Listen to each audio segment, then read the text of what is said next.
1956, with much of the world's attention drawn to events in Eastern Europe, there are also dramatic events happening in Egypt.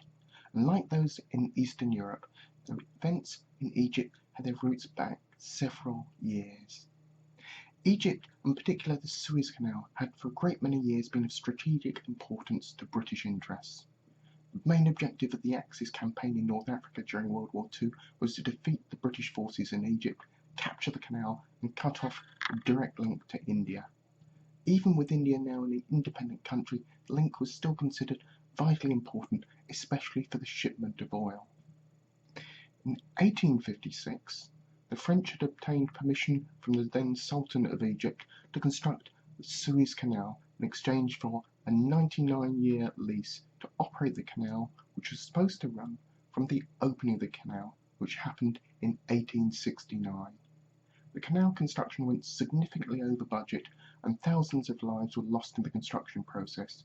However, once the canal was actually operating, it proved extremely profitable and rewarding, with the majority of those profits going to individual French investors. In 1875, the new Sultan, faced with large debts in Egypt, sold Egypt's stake in the canal to the British government. So the canal, which was built largely with Egyptian manpower and was a significant asset, was now completely out of Egypt's control. The other major tension point was with the relatively newly created state of Israel, which Egypt shared a considerable frontier with. In 1948, shortly after the State of Israel was formed, there was the Arab-Israeli War, where the armies of Egypt, Jordan, and Syria, with the assistance from other Arab nations, attacked Israel. The result of the conflict left Egypt in control of the Gaza Strip and Israel in control of the Negev Desert. The other consequence was a significant exodus of Jewish people from the Arab countries to Israel, and a similar exodus of Arabs from Israel to the neighbouring Arab states, with both groups bearing significant grudges. Key to future problems is that the end of the war resulted in an armistice rather than a fully fledged peace deal, and that future conflict was seen to be highly likely.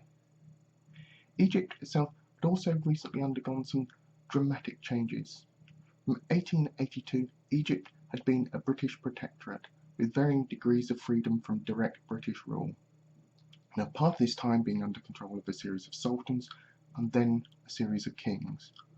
All of the time, a substantial presence of British armed forces remained in the country. Unlike many other countries, the presence of foreign forces provoked a rise in nationalism among the general population, resulted in a great many demonstrations against the British.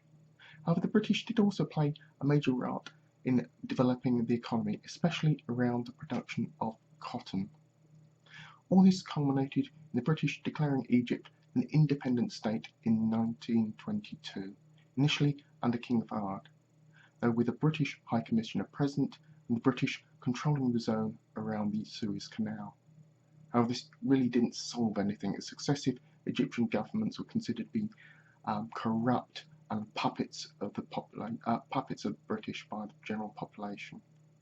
The build-up of negative feelings about the government only increased with the poor handling of the Arab-Israeli War, and led to a revolution in 1952, when King Farouk was forced to abdicate in favour of his then infant son. The power, however, moved to the Free Officers Movement, a group of Egyptian army officers led by Mohammed Naguib and Gamal Abdel Nasser, who became Prime Minister and Deputy Prime Minister. The revolution was secular in nature and to some extent communist or at least socialist in outlook.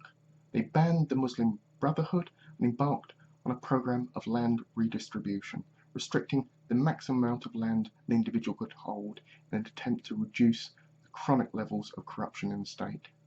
However, continued riots led by Egyptian Muslims and disagreements among the leadership about how to take the country forward led to chaos in Egypt.